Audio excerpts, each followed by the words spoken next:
आपण कशा पद्धतीने हे BLA नेमलेले आहेत, कशा पद्धतीने तुम्ही आता जे सांगितलं त्याचं पूर्ण विवरण सांगा.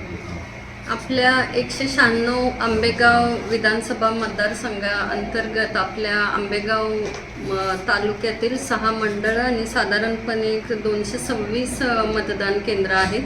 तसंच आंबेगाव मतदारसंघामध्ये शिरूर विभागातील 3 मंडलांमधील 115 मतदान केंद्र आपल्या या आंबेगाव विधानसभा मतदारसंघामध्ये येतात. असे टोटल 341 मतदार केंद्र आहेत.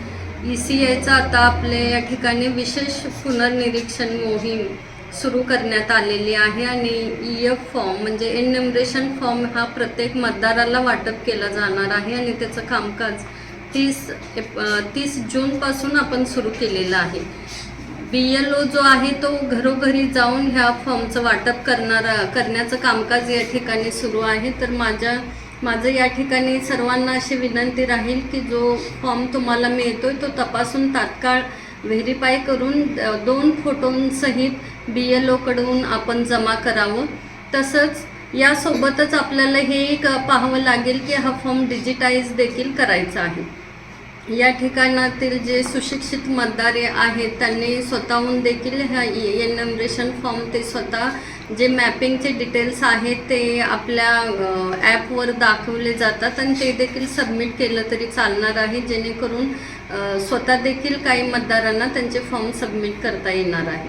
जे फिजिकली व्हेरीफाय होऊन आमच्याकडं फॉर्म येतील त्याच मतदारांचं त्यांच्या पुढच्या प्रारूप मतदार यादीमध्ये नाव येणार आहे. याची सर्वांनी दखल घेण्याची या ठिकाणी गरज आहे आणि प्रशासनाला आपण जास्तीत जास्त सहकार्य करण्याचे मी या ठिकाणी आवाहन करते. राजकीय पक्ष जे आहेत 4 मोठे पक्ष, त्या पक्षांनी देखील या ठिकाणी बूथ लेवल असिस्टंटची नेमणूक केलेली आहे, जे BL बूथ लेवल ऑफिसरला मदत करणार आहेत. तसेच या ठिकाणी आपली जी प्रशासकीय यंत्रणा आहे, मंडलाधिकारी असतील, तलाठी, पोलीस पाटील, ग्रामसेवक किंवा इतर जे काही कर्मचारी असतील ते देखील या ठिकाणी हे कामकाज मोठ्या प्रमाणात करून आपल्याला 100% फॉर्म कसे कलेक्ट करता येईल यासाठी मदत करणार आहेत. याची सर्वांनी दखल घ्यायची. घरोघरी पडताळणी मोहीम जी आहे ती साधारण 30 तारखेपासून 29 जुलैपर्यंत आपली ही चालणार आहे. यासाठी मोठ्या प्रमाणात यंत्रणा काम करते. 341 बूथ लेवल ऑफिसर्स आपण या ठिकाणी नेमलेले आहेत.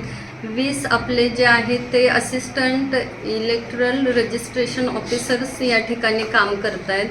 51 सुपरवायझर या ठिकाणी काम करत आहेत आणि यासोबतच आपली जी काही प्रशासकीय यंत्रणा आहे ती सर्व या ठिकाणी सामील होऊन कामकाज करण्याचं काम करत आहे.